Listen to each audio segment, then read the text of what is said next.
welcome to Grit with Wisdom.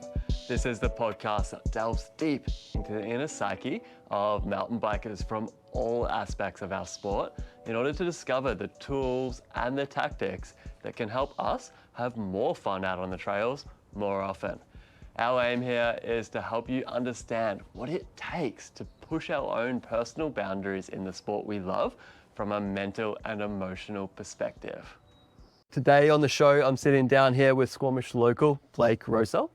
Blake is an educator, a travel enthusiast, a sports lover, and he has a burning passion for mountain biking. He started out teaching high school and then jumped at the opportunity to work with the Vancouver Olympic Committee back in 2010 for the Winter Games. This inspired him to pursue a master's program in which he investigated mountain bike tourism here in BC. Since then, he's worked in many aspects of the outdoor industry, from running his own sports business to these days teaching outdoor recreation programs at Capilano University. So I'm super excited to sit here today and to be unpacking Blake's research and the intersection of mountain biking, mindset, and education.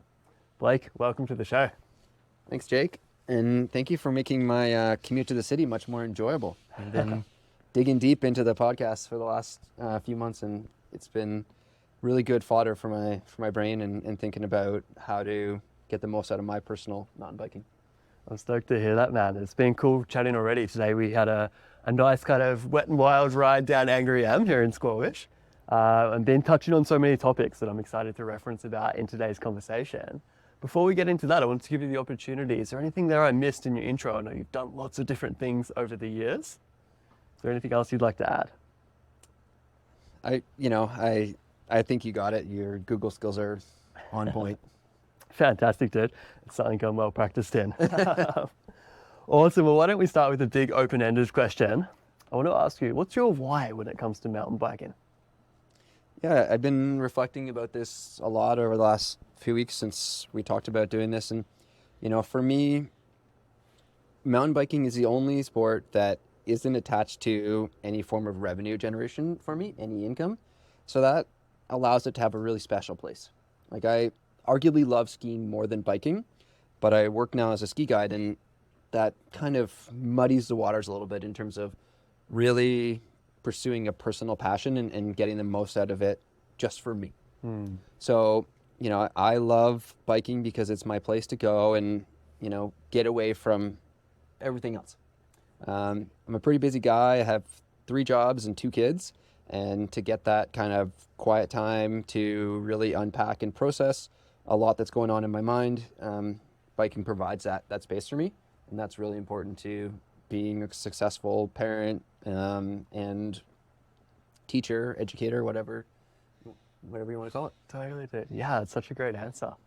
I'd love to hear a little bit about where you grew up and when bikes first came into your life. Yeah. So I grew up in Ontario, outside Toronto, and it's pretty darn flat. So I have this memory, age 14, getting into mountain biking. My father was a triathlete, and in the 90s, he started adding mountain biking into his kind of training routine. So he'd go out with his training partners, and they'd ride their rigid bikes around. And, he said to me, let's get some bikes and let's go for a pedal. And I remember entering my first cross-country race and absolutely getting destroyed because I hadn't done any training and I wasn't really particularly good on the bike. And at the time, I was dreaming of downhill racing. Right. Because I felt like, that kind of cross-country riding wasn't really what I liked, but it was the only thing that was possible. Now, everyone that I talked to about downhill biking at this time was having catastrophic crashes, trying to bomb down hills in their Lycra with their fully rigid bike. So I never ended up getting into downhill biking. And in fact, I kind of lost the passion for biking in my teenage years.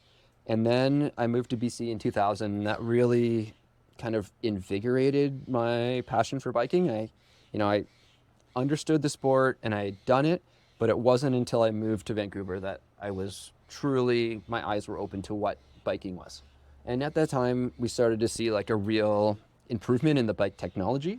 So it became more fun to ride a bike. Yeah. I remember showing up with my first full suspension bike and starting to ride trails and understanding what shuttling was, and my mind was completely blown. And then I ended up back in Ontario for a little bit teaching high school, and again, I kind of gave up on the biking a little bit. And then when I moved back to BC in 2010, like full time, that was when it was like game on, and I was riding like 200 days a year and like changing my life around biking. Yeah, fantastic. I love hearing that backstory. It sounds like the bike technology took a little while to catch up to your dreams of riding downhill, but not I think wrecking that's yourself on every yes. ride. I think that's a fair assessment. Yeah, fantastic, dude. And it sounds like that love hasn't faded at all. You're still out there kind of 6 days a week, we were talking about earlier. Yeah. Yeah, I'd love to dive straight in here to the mindset stuff. There's so many topics we touched on earlier. But I'd love to talk on that topic about some strategies you have for avoiding distraction and getting the most out of your rides. Nice. Yeah. So a little bit of background first. I, like many athletes, struggle with ADHD. And I find it really hard during my workday to focus in on any activities. And it wasn't until I really found biking that I was able to harness my personal power, motivation, energy, and like really organize my day. And I find when I'm working in the office or, trying to sit in front of the computer and I start getting antsy, I know that's time. Pause, stop doing what you're doing, go for a ride, and then come back and have that reset. So for me, what I find is when I'm riding, I'm so hyper focused on that one single activity that my brain has the time to unpack all of those other challenges in my life. And I come back and usually maybe during the ride or as the ride's ending, problems that I've been wrestling with just magically get solved in the back of my mind because my brain only has that one thing to focus on. And I'm super fortunate. I know lots of people want to say really nice things about their partner, but my partner, my wife, is so understanding of where I'm at and what I need that she helps me find the space to get on my bike a lot. 6-7 times a week on the bike because she knows that when I come home, I'm a better husband, a better dad, and a better at my job or jobs. Totally, yeah. So we prioritize that in terms of like, when you're going riding today, how are you going to find that time and that space to reset and get yourself where you need to be? Yeah, it's so cool that you have that amount of self-awareness that you're like, I'm getting to this point, I need to go for a ride. I know quite often I'm like, I can't just leave work and ride for 2 hours. That would be unproductive, but it sounds like you're almost more productive because of those couple of hours you Absolutely. take to go riding in the middle of the day. Yeah, like, many of us focus with some kind of attention problem and, you end up trying to do 10 things at once and doing none of them particularly well. Yeah. So, slamming on the brakes and saying, this isn't working, I'm going to go and, whatever you need to reset. For me, it happens to be biking is the way to do that. And then come back and be able to then focus on the things that need to happen. But also like having that time when you're riding to allow your brain to prioritize, like what do I actually need to do when I'm done this ride? Yes. It's a great way of getting ourselves grounded, isn't it? And That's then right. thinking about, okay, what's actually important here? Perhaps maybe we're getting wrapped up in work tasks that are just keeping us busy but aren't actually that important. I watch myself and, like I'll walk through the house and I'm like trying to go to the office to start working. And on the way there, I see something and I'm like, I got to fix that before I get to the office. And then that thing. And then an hour later, I haven't even made it to the office yet. Those are the kind of indicators to me that, I need to go and hit that reset button. Yeah, welcome to my life. I can relate so much. It's the modern work from home life, isn't it? It's That's just right. like never actually getting to the office. Yep. And it's so counterintuitive that what you actually need is to go out for a ride at that point rather than walk straight to the office or struggle your way there. Now, Yeah. with that said, like I've learned some things that help me get the most out of my ride because it's not just being on the bike necessarily that allows that reset to happen. There's a couple things that I've learned that really work for me. And the first thing is that I usually ride alone. And I don't love riding alone. I had way more fun riding with you today than when I go out for a ride on my own. But when you're riding with somebody else, you're chatting. You're not really getting into that, and you've talked about it a bunch of times, is that flow state where you're so fully engaged in what you're doing that your mind has that ability to work through those problems and unpack and kind of organize itself. So maybe we should pause for a second and talk about flow state, and then we'll come back to the strategies that I use to get in there. I'd love to, because I know everyone has maybe a slightly different explanation of what the flow state means for them. That's right. So I'd love to hear your version. Yeah, so when I was doing my master's research on mountain biking, and this would be like early 2010s, I learned about this guy in the 70s, and everyone says his name quite differently, but the way that I pronounce it is Mihaly Csikszentmihalyi. So I encourage everyone to like Google this, because he's the original creator of the flow state, the concept. And he actually found it in musicians, that they start doing their craft, their activity, and they become so engaged in it that everything else just like melts away. And hours could pass and they don't even like follow the time, because they're just so engaged in that activity. And then as he started to research it, he found like there's other places that this was happening. You know, if people were in the right workspace, and then it translated into sport also. And the idea is that there's this like graph, and on the graph there's challenge and ability level. And when the thing that you're doing is perfectly matched to your ability level, there's no anxiety, but there's the right amount of challenge. So it's challenging enough. And the great thing about this flow state is that everyone has a different kind of thing that helps them get into the flow. So a new rider could be on a green trail and totally engaged, 100% engrossed in it. Whereas you and myself might be a bit bored on the green trail because we're not in that challenge zone. So I think about that Top Gun movie where it's like the danger zone, and I sing that song in my head sometimes, but like the challenge zone is like the spot that you want to be in to perfectly get into the flow state. And, you know, when I learned about this, it was just such like a pivotal moment in my life. I was like, I want to be in this place as much as possible. Yes. And when I introduced it to my university students that I'm teaching, my goal for them is to find something in their life that allows them to get into the flow state. It doesn't matter what that activity is, right? Whether it's music or whatever. But I just feel like it's such a gift to be able to get into a space and time where you are so hyper-focused on that one individual activity that nothing else matters. And, you know, you had a guest, Greg McDonald, a few weeks ago that talked about, you know, forgetting about bills and, you know, your mortgage payments and et cetera, et cetera. And that's the time when my brain really has the capacity to focus in on those problems that it can't solve otherwise. Totally. Yeah, it's almost like we get rid of all the noise and can focus in on what's important. That's right. Yeah, I love that explanation. Thank you for diving in there. And I'm curious, like, what do you think it is about mountain biking that makes it your thing to get into the flow state? So over the years, I've been really into a lot of activities. I mentioned skiing already, surfing, kite surfing. Those things have all been like passions of mine, but they're all very weather dependent. And the thing that I really love about biking is almost any time I can go out and have a great ride. You know, as we're sitting here, it's absolutely pouring rain. It was pouring rain today. We still had a great ride. Absolutely. And, you know, it was a bit hard to get motivated to go for that ride, but we had a great time. We helped each other. Yep. That's the thing about biking is I don't have to watch the weather. I don't have to be standing in the lift line at 7 a.m. to make sure I'm going to get those 5 pow turns. I'm not fighting with people in the lift line, none of that stuff.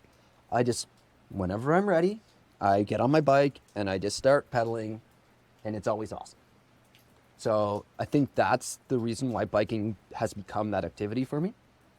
And, you know, I tell my students, I stand up in front of some of my classes and I'm like, okay, I want you to know that I'm a drug addict.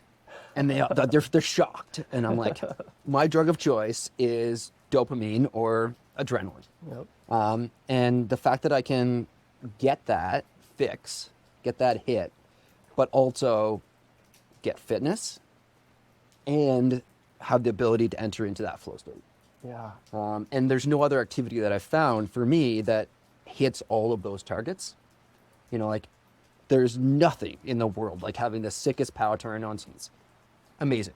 But it's so rare that happens. Totally. There's a lot of barriers in between us and getting that turn, right? That's right. Yeah. A lot But of external factors. you can hop on the bike anytime and there's a berm to be railed, or, you know, a little drop to be had, or just like this tech Rudy section that you can blast through, like, Totally.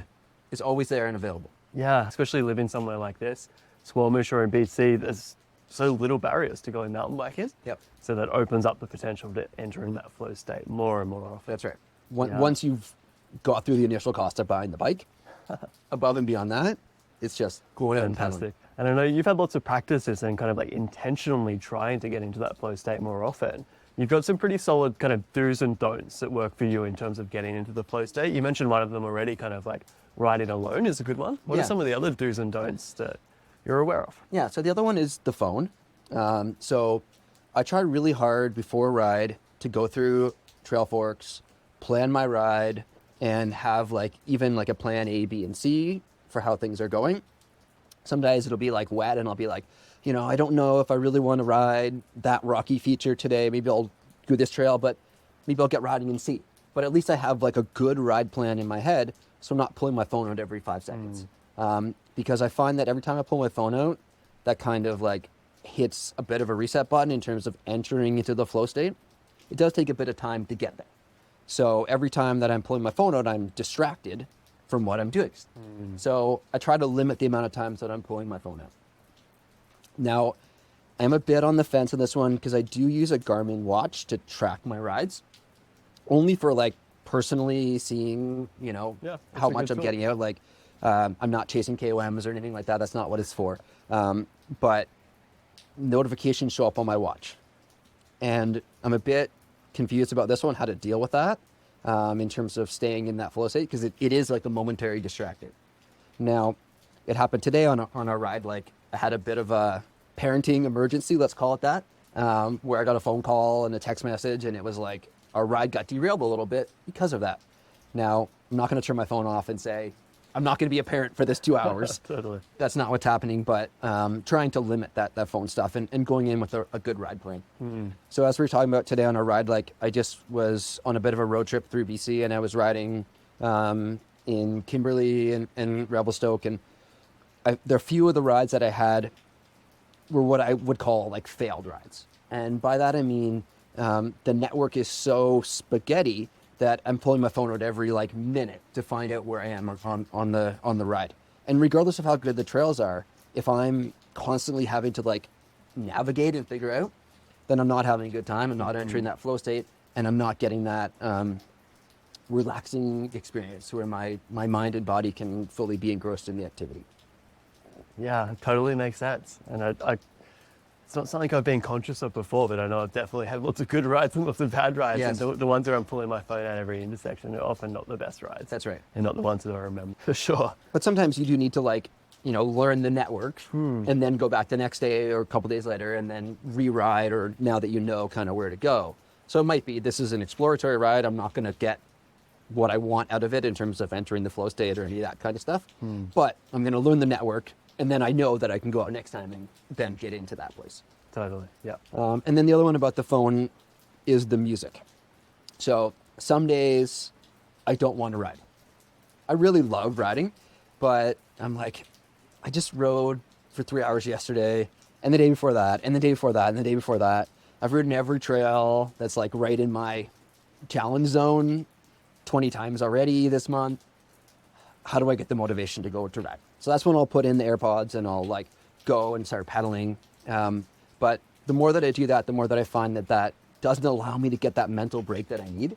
It might get me out of the house. I might be getting the fitness, but I'm not getting, it's harder to get in the flow state, I think, with the music on, for me at least. Yeah, I can relate. For me, like the flow state has a lot to do with being like completely present in nature. That's right. Listening to the sound of your tires on the dirt, listening to the sound of the birds, the rain, whatever it is. Yes. And music's great. But I'll find, usually after half an hour or so, I'm like, okay, that's good with the music. It got me out of the house. Yep. But it's done its part now. It can go That's away. right. And Yeah, and you know, I do quite like the way that biking is set up in Squamish, where, you know, you have a big pedal at the start, and then you're kind of at the top, and you can work your way down. You might have a couple like little elevators to go up on the way, but your main climb is at the start. You know, you have that hour pedal to get to where you want to be, pull those AirPods off, and then really get engrossed. yeah, fantastic. But I do find like the climbing is really the best spot for me to maybe not have that subconscious processing, but the conscious processing. Yep. Yeah, I agree. Because I feel like on the climb end, the terrain's not as demanding. So we can actually think about work or whatever problems we're dealing with and kind of work our way through them. And then usually by the time I've got to the top anyway, I'm feeling kind of at peace with that. I'm like, right, I've got a plan of action. I know what to do when I get home. Now I can laser focus in and focus on riding the technical terrain that demands it. Agreed.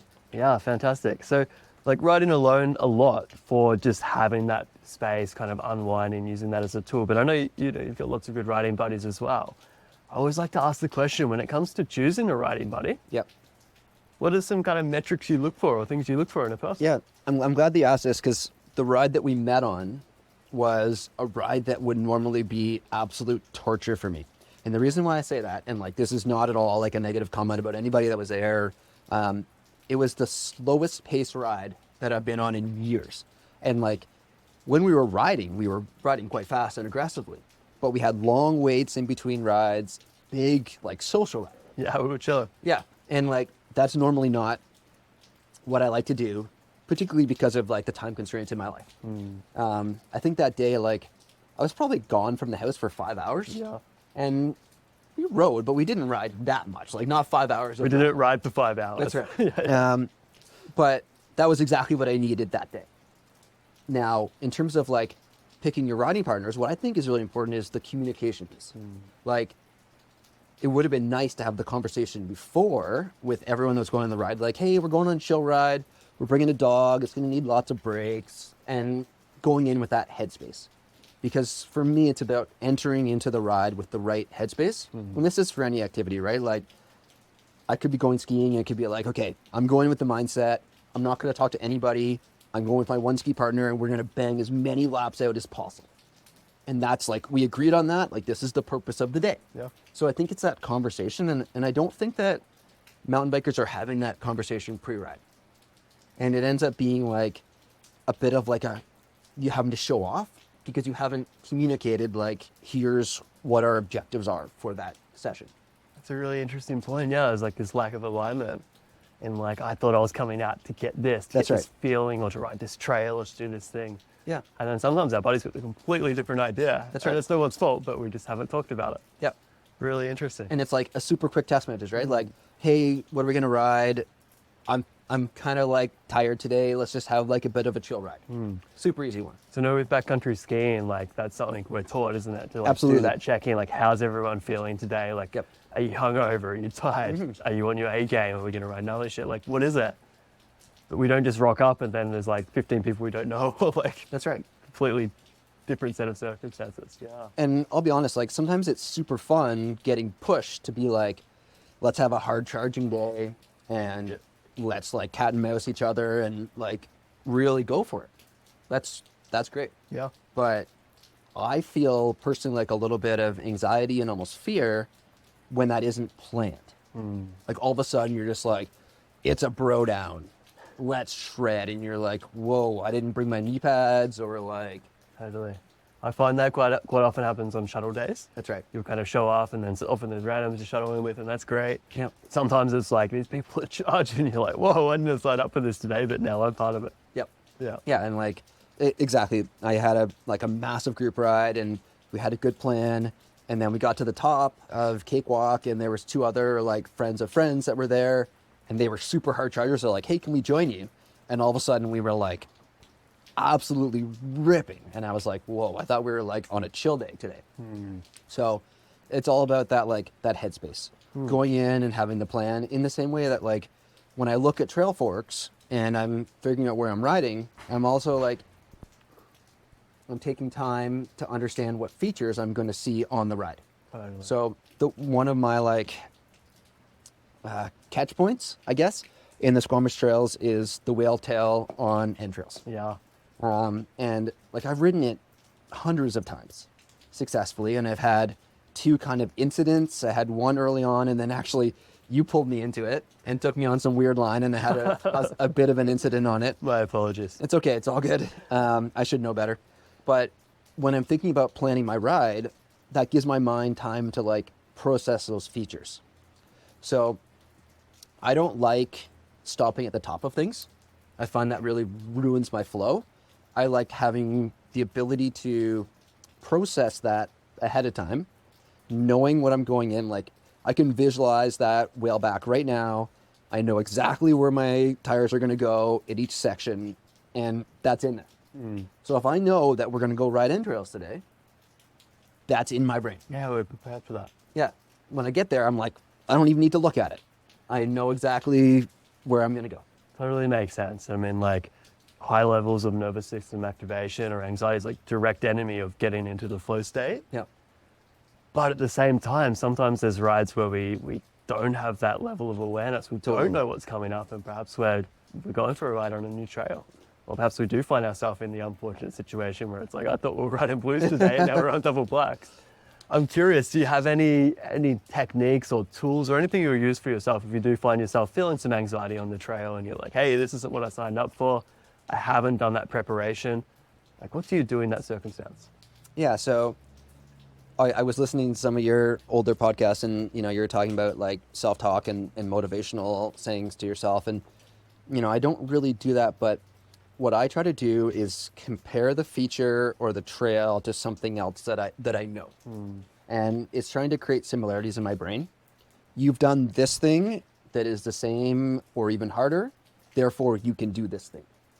And especially like with jumps, like jumping is not my thing. I've worked over the last few years to try to like gain some jumping skills, but I don't feel super comfortable in the air. So when I see a jump, I'm picturing it ahead of me and I'm like, okay, this is the same as this jump that you've done 50 times. So, your speed should be about the same. You can do this. Yeah, fantastic. So that's really what I look for is those symmetries. Yeah, that kind of reminds me of actually something you mentioned on our climb on the way up. You've got a really solid reflection process that you've built over years and years. You've built this habit of reflection. And I guess that's probably what helps you remember, like, hey, I've done all these things before. Can you speak a little bit on that? Yeah, so what we're talking about is that the Bachelor of Education program that I went through was a reflective teaching program. And it forced me at the end of every teaching block or teaching session to pause and think about, what went well, what didn't go well, what would you change if you did it the next time? And I think a lot of us fail to do any form of reflection about any part of our life. So like, thinking about our ride today, think about some of those harder features that we rode. The one that always gets me on Engram is that last kind of rock face thing. Yeah. And, I'm like fully gripped coming into it, even though it's like not a super hard feature, but I had a crash on it very early on, like one of the first times that I rode it. And I can't get that out of my mind. But every time that I ride, I think about, what line did you take? Today I took a little higher line at the start to see if that would set me up. And just pausing even for 5 seconds and being like, this is what I did this time. This is how it worked. Allows your brain to understand the next time that you go to do that thing, what did you do? Did it work? Did it not work? And like, it's been such a game changer for me to think about what did I do well and what would I improve next time?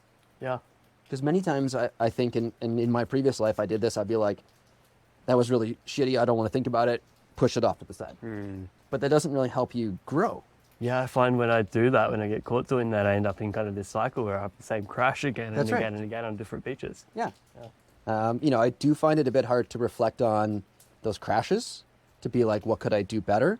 But I think that would be an area of improvement for me is like when I have a crash to be like, okay, walk it back. Where was the error? So the next time I go into that feature or a similar feature, I'm coming in with a little more confidence. Yeah. And this is one of the themes that I've noticed, kind of throughout your podcast history is about rider confidence. And it's one thing that I 100% notice on the bike more than any other activity in my life is that it is such a confidence important thing. It is, if you are tentative going into something, you are not going to be successful.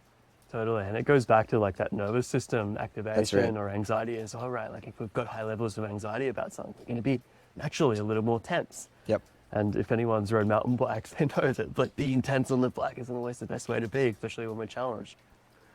So yeah, it's super interesting to hear you speak on that. Hello everyone, and thanks for listening.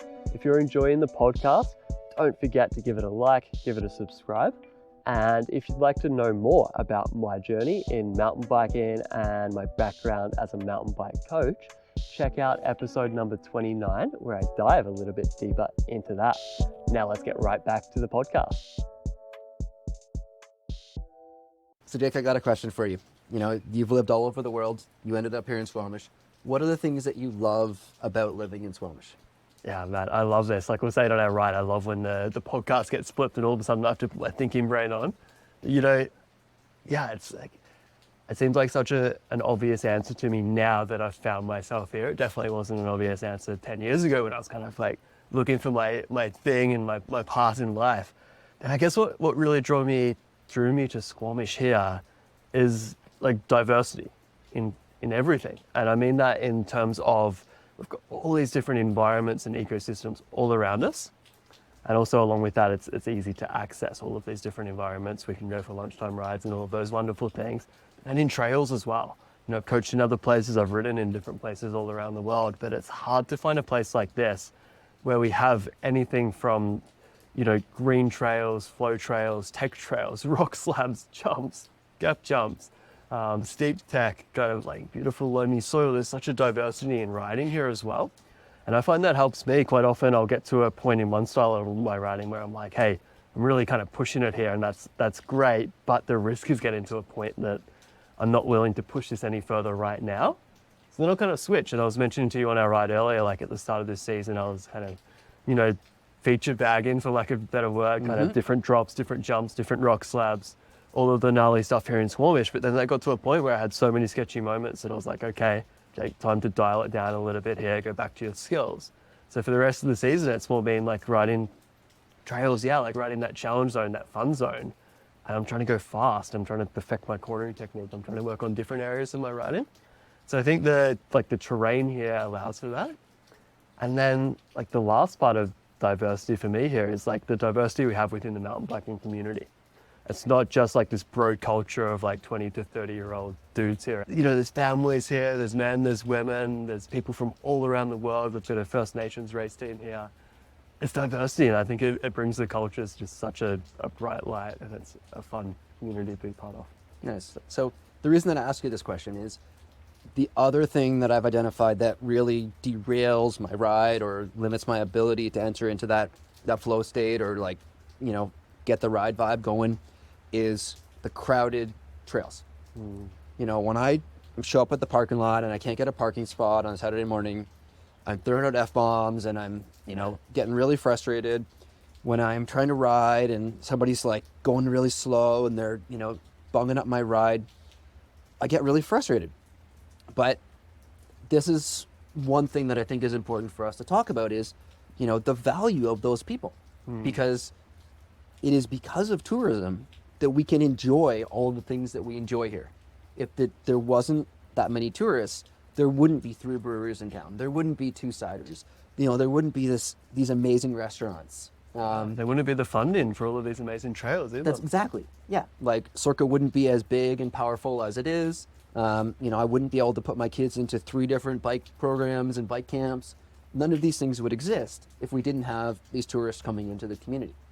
So one thing that I'm very conscious of is when I see those folks that are impeding my ride, I take a breath and in my mind I say thank you, because their presence here allows me to enjoy the things that I enjoy.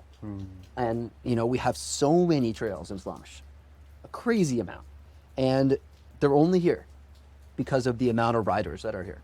Totally. You know, if I was the only one riding, there would only be the trails that I built. Yes, exactly right. There's so many amazing, passionate builders. There's so much funding and support through Sorka and through the town of Squamish.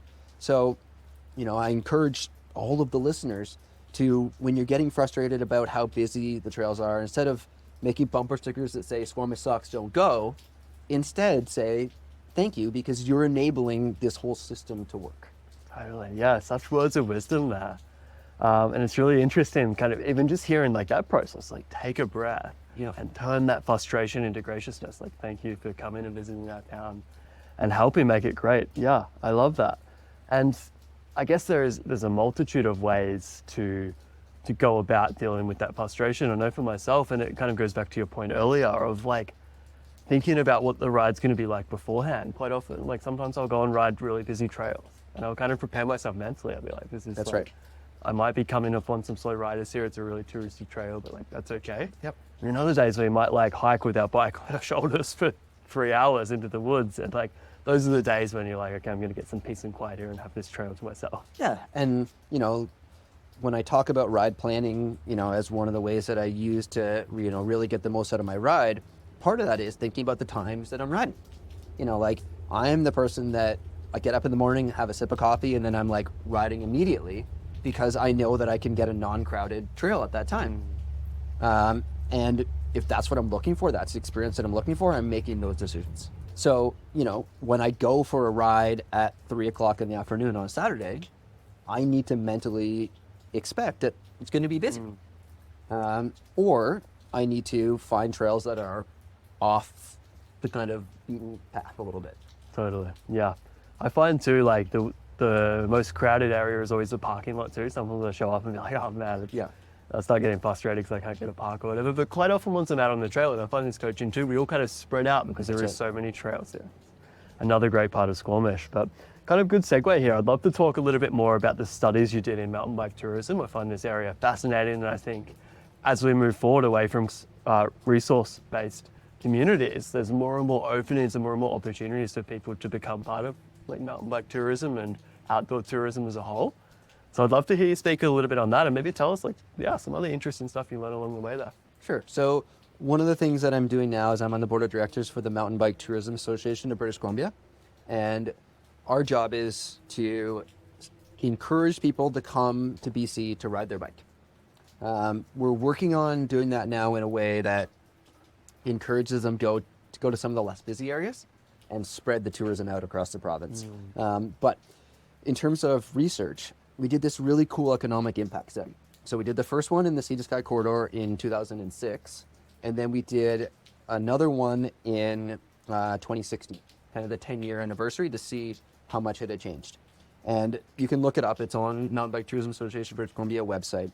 But the big piece of that is that in 3 months in Squamish, there was about $12 million injected into the economy just for mountain biking, just in the summer. Isn't that amazing? Yeah. And like, these are the kind of studies that we need to say there is value in mountain biking. We need to be supporting this. And what we're finding, British Columbia was founded on resource extraction, whether it was mining, whether it was logging, and those things are starting to kind of fade away a little bit.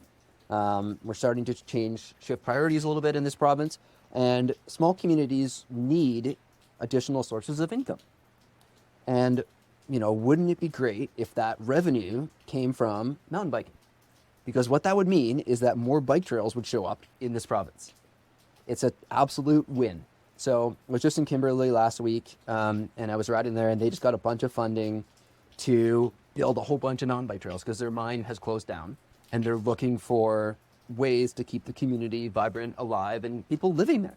Because what we see in a lot of these communities, they turn into complete ghost towns. The mine closes, everyone leaves town because there's no jobs.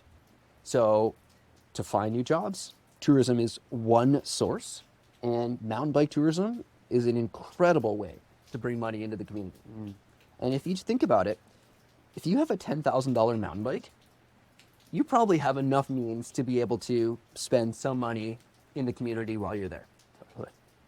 And, it's taken governments a little bit of time to learn that lesson, but we are now slowly getting to the point where people are more switched on and they're seeing mountain bike tourism and cycle tourism as a way to revive communities.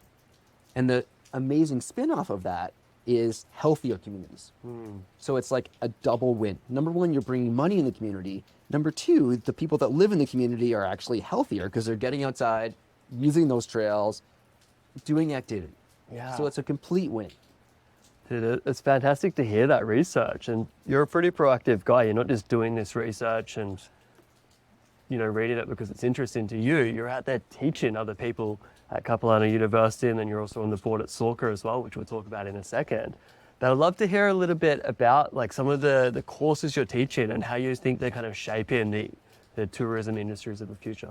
Sure. Can we take one step back though? Because there's one other piece of research that I did want to talk about. Yeah, fantastic. Now it is About that first. a little bit dated because this research happened in 2012, 2013. So the world's a little different now than it was. And I was actually up in the Yukon in Whitehorse talking to mountain bike tourists about why they would choose to go to the Yukon to go biking. Right. And this was what my master's research was about, is what are the destination attributes for the things on the ground that would encourage you to choose one destination over another? The answer was uniqueness. And there was some really amazing data that I got. And this one guy says to me, everyone has good trails where they're from. Otherwise, they wouldn't become mountain bikers. If you wouldn't be passionate about mountain biking if you had awful trails then. Yeah. So it's not just good trails that draw people in. It's something special. We now, might think it as like an Instagrammable thing. But those moments that you're like, this is something that I want to write home about. This is something so cool that I want to share it with my friends. And in the Yukon, there was this really cool trail. There was it was an old mining road. So you pedaled up this mining road for 4 hours. And it was just like this epic view. And you were getting riding through the old mine buildings. And then they had built 6K of amazing single track descent down. Wow. And it was just this is the coolest thing I've ever done. Yeah. And it's those kind of experiences, and it's actually an IMBA epic trail.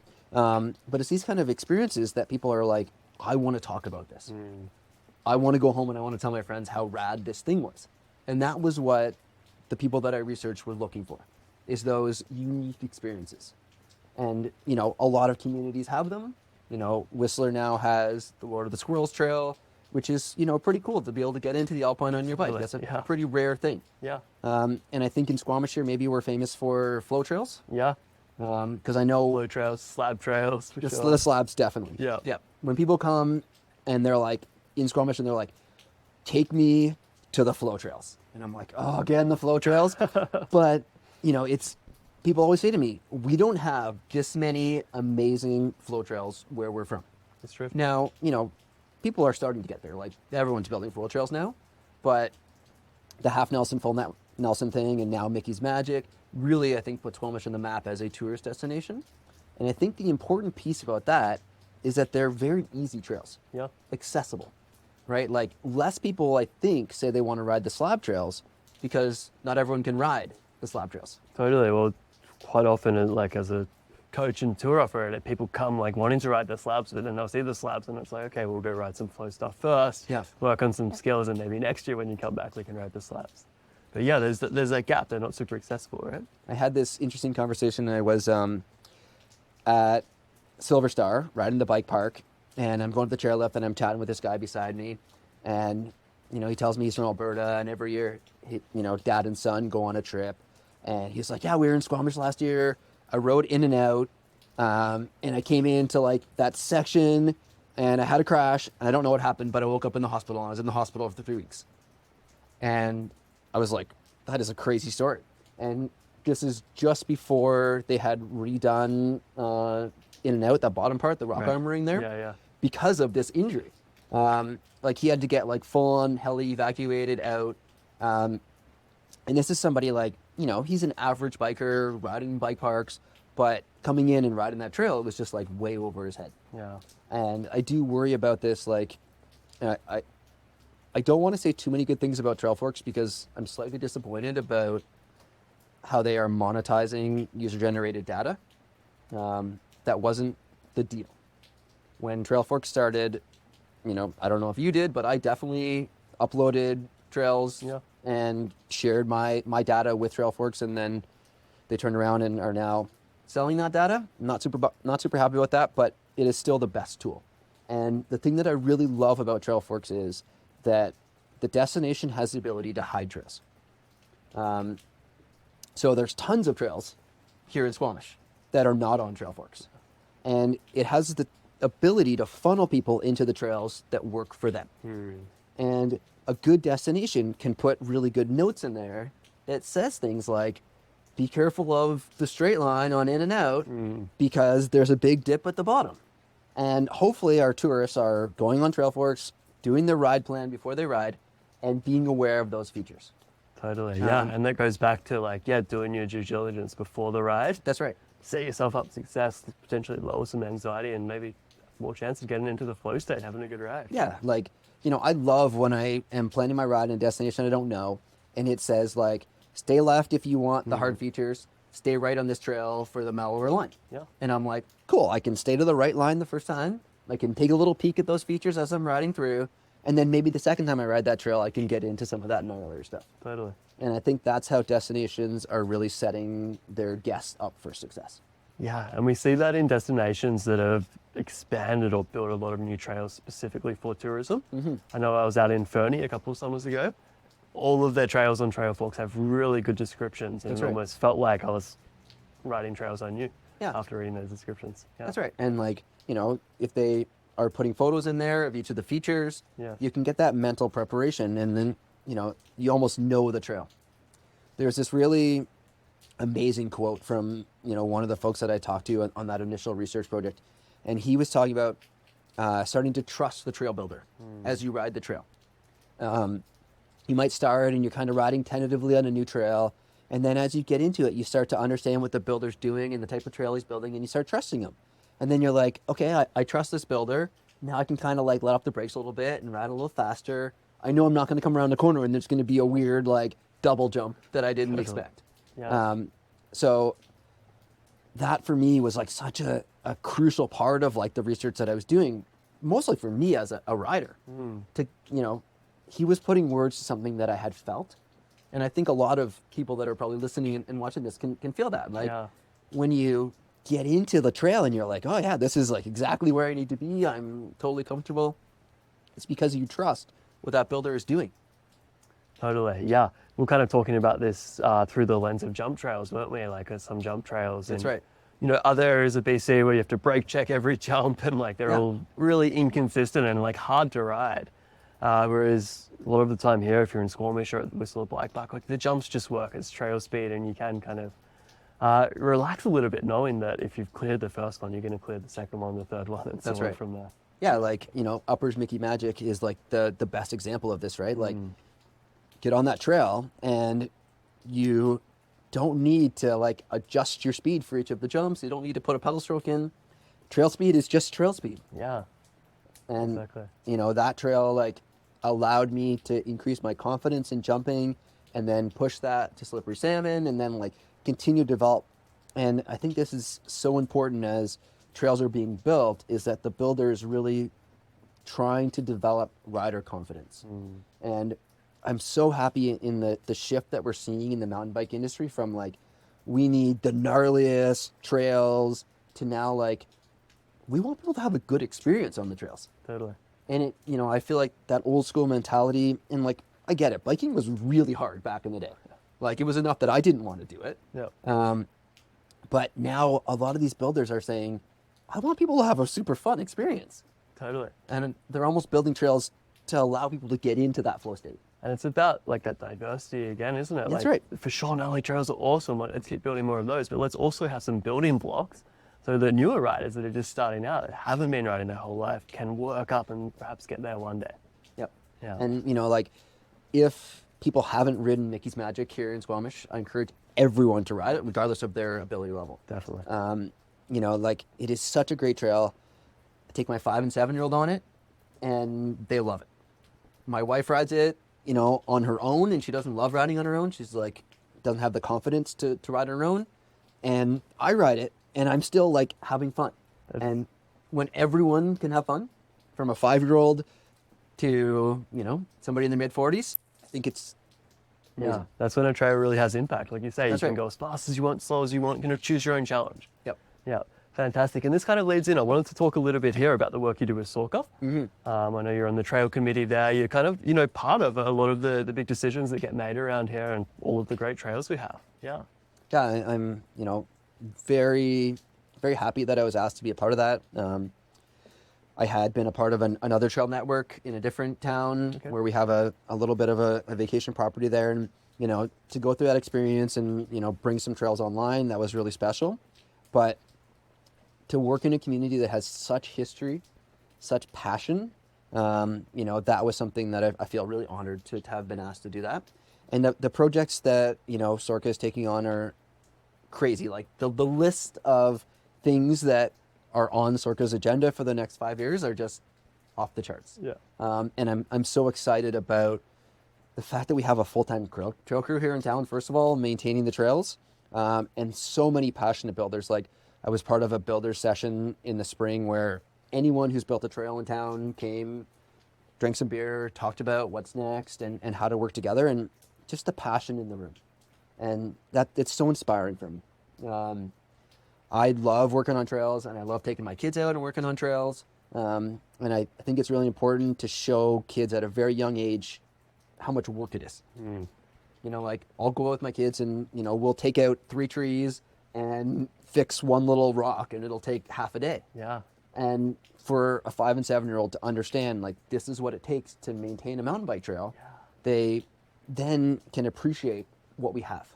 Because we have, 250 trails here in Squamish that are on trail forks. Yes. And, the resources that it takes to maintain those trails, build those trails, manage those trails is just crazy. And I think a lot of people don't realize that. Definitely, yeah. It's easy to take for granted. You just show off in your truck, ride half marathon, whatever, but you don't realize the thousands of the tens of thousands of hours. That's right. That have gone into that. Yeah. So the one plug I wanted to make while we're talking about this is, number one, buy a membership. Absolutely. Wherever you are. Whatever place that you ride, support them. The membership is really important because it allows that organization to report back to local government and let them know how many engaged users they have. Yeah. So the second my kids were born, they got Sorka memberships. Doesn't cost me very much more, but now instead of 2 people, my wife and I, there's now 4 members. Yes. So if everyone did that, Sorka will be able to go to the Squamish government and say, we have this many users, this percentage of the community is engaged, increase our funding. And it works like that. And if you're not riding in one area, you go to ride a different area, make a small donation. So Trailforks has this really amazing tool called Trail Karma. And I've tested it. I can 100% speak for this fact. All of the money that you donate goes to that organization. So if you think about a day skiing, right? You buy a lift ticket for every day you go skiing, or you have a season's pass for that area. So why isn't biking the same? Why aren't we making a small donation every time that we ride? Yeah. So, when I ride on the North Shore, probably 20 or 30 days a year. Every time I just make a small donation, $2, $3, $5, but it adds up over the year. Yeah, and I love that comparison, like skiing towards biking. That's right. We're not necessarily trying to make it like you have to spend $100 every time you go biking like you do when you go skiing. It's $5, $10. It goes a long way. That's right. Yeah. Yeah, and when you travel to a community, it helps them track the data, how many people are riding here, and showing how many people care about those trails. Yeah. I rode in this super small town in northern BC called Clearwater, and there was this really sick trail that was just showed up out of nowhere. And I was like, this is amazing. This trail is so fun. So I donated $50. Fantastic. Because I was like, this is sick. And, sometimes if I don't have the best ride, I might donate a little bit less, but I'm making that donation every time. Fantastic. And, less than the beer that I'm drinking at the end of the ride. Yeah. It's a really small thing, but it makes a massive difference. Money well spent. Yeah. For sure. For anyone wanting to go and get a Sorka membership or make a trail donation, if you're visiting, we'll put a link in the show notes to make it nice and easy. But I love that you mentioned that trail fork feature as well. It kind of takes away, again, another barrier. That's right. You're already looking at trail forks to figure out where to go. It's pretty easy to make that donation at the same time. Yeah. Through the organizations that I've worked for, we looked at a whole bunch of different donation options. Right. And Trail Karma is actually the best option. Okay. So a lot of trail associations are using a tap thing, Right. which is super cool. You show up at the trailhead and you can tap your phone and make a donation. But that system costs a lot of money. Yeah. I think that one of them I was looking at costs $30 a month just to administer it. Yeah, the payment processor takes their cut, right? That's right. Yeah. So this is the one thing that Trailforks has really done right, that Pink Bike has done right, is that Trail Karma, 100% of the money that you donate goes to that trail organization. Yeah, fantastic. That's some really good knowledge there from your research. I love getting that on the podcast as well and spreading the good word. We're going to start winding things down here a little bit, but I've got one more kind of deep question for you, and that's, who do you look up to in the mountain biking world and why? The honest answer is whoever's having the most fun. I started off by talking about how, for me, mountain biking is not tied to any dollars, any economic situation. So it's truly doing the sport for the right reason. Like I am a certified mountain bike coach and guide, but I don't want to work in that industry. I did that for personal development because I want to truly enjoy what I'm doing without muddying that water at all. And like absolutely zero judgment on somebody that's like working and building a business in the industry. Yeah, but I can understand that as well. Some days I have days off and I don't want to ride my mountain bike. That's So right. I've just spent the last 12 on my mountain bike. Yeah, and this is what I found through other sports that I was passionate about and also working in, is sometimes it took away my stoke of that sport. So what I am so fired up about is anybody that's having a good time. And whether that's looking at my kids and them like having that shit-eating grin on their face after they rode a trail for the first time, and I'm like, this is the greatest. That gets me more stoked than me riding something that like is rad for me. And those that are also like helping bring people along. My favorite thing ever is to be on the side of the trail changing a flat tire and someone be like, hey man, you all good? Yeah. Like that just makes me feel like we're part of a community. And as mountain biking grows, I worry that we'll lose that sense of community. So I encourage everyone to just like check in on each other. How you doing? Like, do you need anything? Can I offer you a tube? And like every single time that I've like been like, hey man, do you need a tube? And like giving them my only tube, it always comes back to me one way or another. 100%. Like the next day I'll flat and there'll be somebody that helps me out, or someone's like, hey, can I buy you a beer? Or here's a bunch of beers from my car. Like every time. Exactly. And even just meeting riding buddies. I've met some of my best riding buddies over the years from just like sparking up a conversation about, That's right. yeah, a breakdown or something completely random. And then it's like, oh, you go ride the next part of the trail together. And before you know it, you get a new friend. And the same thing, like when you see somebody with their phone and they're looking like they're confused, help them find the right trail. Totally. Because otherwise they're going to be the person that's climbing up one of your down trails and gets in the way, and there's an incident and it creates this whole thing. Yeah. So, like offer them that support. Take that 2 minutes and be like, do you know where you're going? Can I help you? And they're like, oh, I don't know what to ride. Check out this trail. It's really sick. Yeah. And you're going to make their day better, and everyone's day is going to be better. Totally. Yeah, you're going to feel better for it as well. That's right. Yeah. Dude, words of wisdom there. Wanted to give you the opportunity here. Is there anything you wanted to mention, media, anything like that? No, I just want to say thank you to you for like making an active effort to give back to the community, because I do really want this sense of community to continue. And this is one of the reasons why I'm so fired up about Sorka, is they try to build that community. And mountain biking can be a pretty scary, isolating thing. So as we all collectively work to build that community, share tips, tools, whatever it is, that's what makes the community grow. That's what makes the sport exist, and just be better. So thank you, man. Yeah, I echo that right back at you. Thank you for all the great work you're doing in the community.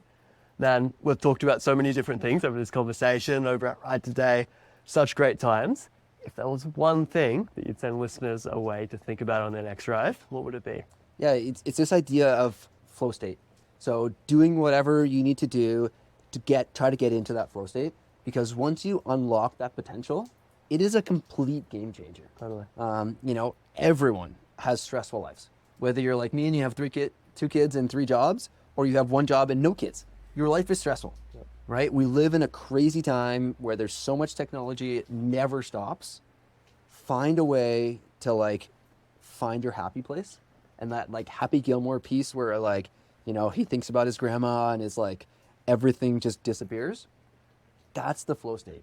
And if you can find a way to unlock that potential, whether it's through biking or through something else in your life, I guarantee you your life will change for the better forever. Yeah, such wise words, man. I couldn't agree more. Thank you so much for coming and being part of this Killing Ride with me today. Had an absolute blast, and I'm sure people will get a lot out of this as well. Let's do it again soon. Thank you. Cheers. What's up, guys? Just one more thing before you hit the trails. If you enjoyed this podcast, please be sure to subscribe, and don't be a stranger. I'd love to hear from you about any topics or any particular episodes that you enjoyed, and even about any guests that you'd like to hear me have on the show in the future. You can find me on Instagram at _mind_mountain. This podcast, mountain biking, and mindset are all things that are very close to my heart, so I feel super grateful to be able to share these conversations with you. So much love to you all for taking the time to listen. I'll see you next time.